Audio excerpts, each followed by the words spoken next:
So tell me about how you first met Italo Simonelli. How did I first meet the icon Italo Simonelli? So the first time I took Professor Italo's course, I didn't do very well in that class. I got a B+. The grade was like 89.5, and I even emailed Professor Italo to ask him if I can get like 90 so I can get a A-, but he refused and I got a B+. I met Italo, I think, in my first time in my sophomore year. At that time, I didn't take his class, but one of my friends, actually Qixuan, introduced Professor Italo to me. And then after that, in the next session, I took his 205 probability course, and I hope to get an A, at least A- in 205, But it turns out that I got a B+ again. But I really like the course, and I really like probability theory. And I think at the first time we meet each other in the ping pong court or something. Yeah, I think this professor is really fun. First time I met him was at my interview. He joined, I think, 1 semester ahead of me. During my research talk, he asked an interesting question. It was taking a class with him, Stats 210. I think everybody warned me against it. Everybody was telling me how it was going to be a really tough class and how he's a tough grader. And then came the first midterm, I got a fat F. And I'll never forget this conversation because I went to his office, but I just remember him saying, like, oh, it's so sad. So for me, the first time I met him is S206, and I found he is a really nice and kind person when I was teaching math and very humorous. During the course, he always told of jokes. He's so nice. So I met Professor Italo through Professor Kim's theater class. He told us Professor Italo's been doing theater when he was younger.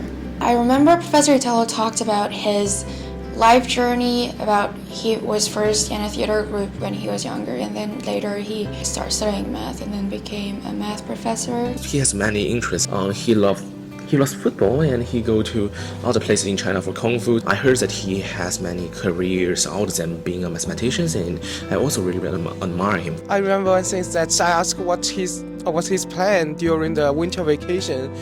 He tells me that, I will practice Tai Chi. I think his life is pretty colorful. I remember hearing about the fact that he used to do a lot of kind of street performances, which totally makes sense. That's one thing that I always wish I would have had an experience like seeing. He's had a great variety of experiences. He came to US and he started working odd jobs, like driving he told me, a bread delivery truck. He started studying math, he told me. At least one of the reasons is because he didn't speak any English. And to study math, you don't need that much English. I think it's really inspiring for me, and I used to thought that I gave up learning math, physics, but then I realized there are still chances that I can get back to it. He told me that after he graduated from university, he was not sure what he really likes to do, and he travels with his friends and tried a lot of jobs. I feel like he seeks for a colorful life instead of a stable one. So I think that his appearance gives me an impression of the classical mathematician. In my definition, old guy is just one criterion, but his voice is pretty charmful, I think.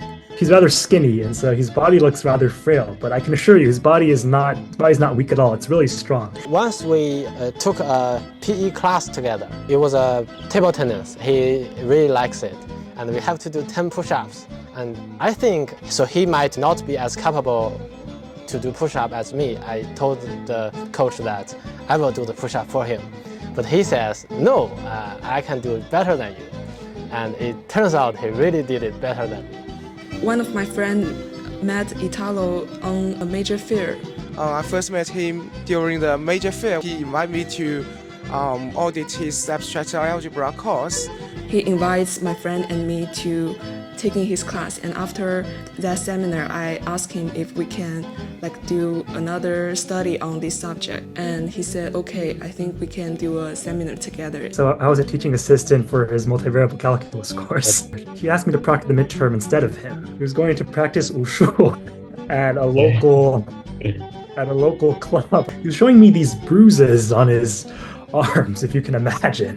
He was talking about how he was sparring with the locals, and the local had hit him pretty hard. So sometimes we'll meet a problem in the seminar and we couldn't solve it. I remember one day we finished at 10 o'clock and I saw him outside of the class. He was still writing something. Yeah, he was alone in the classroom.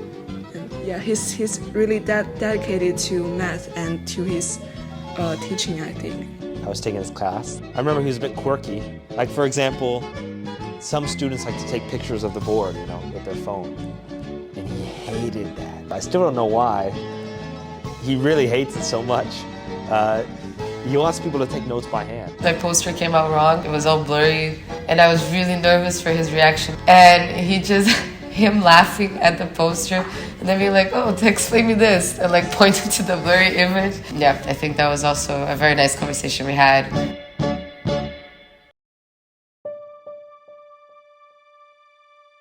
He's the one that taught me the real mathematics. And before that, I just thought it as a tool or as something I have to study. As a colleague, he's very reliable. He doesn't react immediately. Said, I need to go back and think it over and send you something. This is very, very good for collaboration. I think there's one sentence Italo told me that benefits me a lot. He just told me when you learn mathematics, you learn how to solve problems. That is a quite new idea for me. I really cherished all the moments we spent brainstorming ideas on the whiteboard in your office. That was really my first introduction to mathematics research. And that has really excited me about the field. I went to Professor Italo to ask, is there any research problems you are working on? And it turns out that he had some open questions. I remember that almost every day I went to Professor's office to discuss with him about the questions, and I feel really happy, also very fulfilled when I worked on this problem. Wonderful memory. One word that really impressed me is beautiful. And usually we think of things as efficient or not, or correct or not.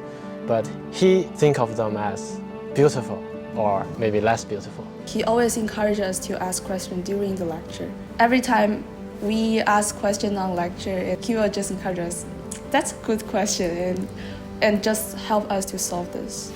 He's very knowledgeable in math and also in other fields like philosophy. He also says, so don't just simply believe anyone's words, but you need to think about it yourself and to see if it's reasonable. He always went above and beyond on what we were supposed to cover. He would actually talk about the deeper sort of intuition. I remember he tries to teach with more mathematical rigor, which I personally very appreciated. I'm definitely going to miss you, Italo. Italo, I'll miss you.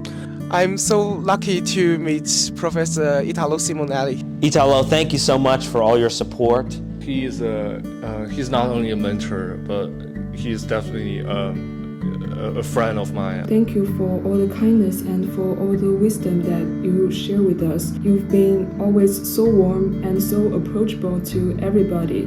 The moments that we've shared with you will be the moments that we will always cherish. I always enjoy working with you, talking with you as well. Our collaboration will not stop. We'll try to find another project to work together. Thank you so much, Professor. And I'm very fortunate to have caught you here at DKU. It would have broken my heart to know that such a special creature inhabited this campus and I didn't get to learn from them. Even though we don't necessarily see each other every day or anything like that, but every time we do see each other, it's always a very bright spot in my day. Thank you for your enthusiasm and your dedication to our community. I really hope you have a wonderful final session at DKU. I hope you all the best. At the end of the Master 1, I feel really sad and I cried. He's the best math professor I have met. Ciao, come stai, Italo. All the best for you and wishing you the very best for the future. We're going to be missing you very, very much. I would say you're my first real role model as a mathematician and moreover as a person. I'm so impressed at your willingness to explore new things and travel and live your life to the fullest, and that's something I really hope that I can emulate in my life. He's absolutely one of the best teachers in mathematics. Vivian told me to make sure that I express to you that she's really going to miss you. She does miss you. I think we all will, so definitely keep in touch. But good luck with everything. I hope our paths cross again one day. Maybe you and me will be in Italy at some point. We can have some coffee. You can teach me some Italian. I really hope I can go back in China in April to be in that party in person. No matter you are going to the States or to Italy, I hope you all the best, and we'll keep in touch. I believe you have coded many of our students' mathematical experience. Yeah, it's very nice to have you in our community. Good luck, Professor Italo. Thank you for the inspiration. I hope you have a good journey after DKU. He deserves everything and everything deserves him. I will remember the countless things you've taught me about life and about math and about philosophy throughout the rest of my life. Over these 2 years, you mean more to me than I can ever put into words. And I hope everything goes wonderfully for you, and I would be happy to see you someday again in the future.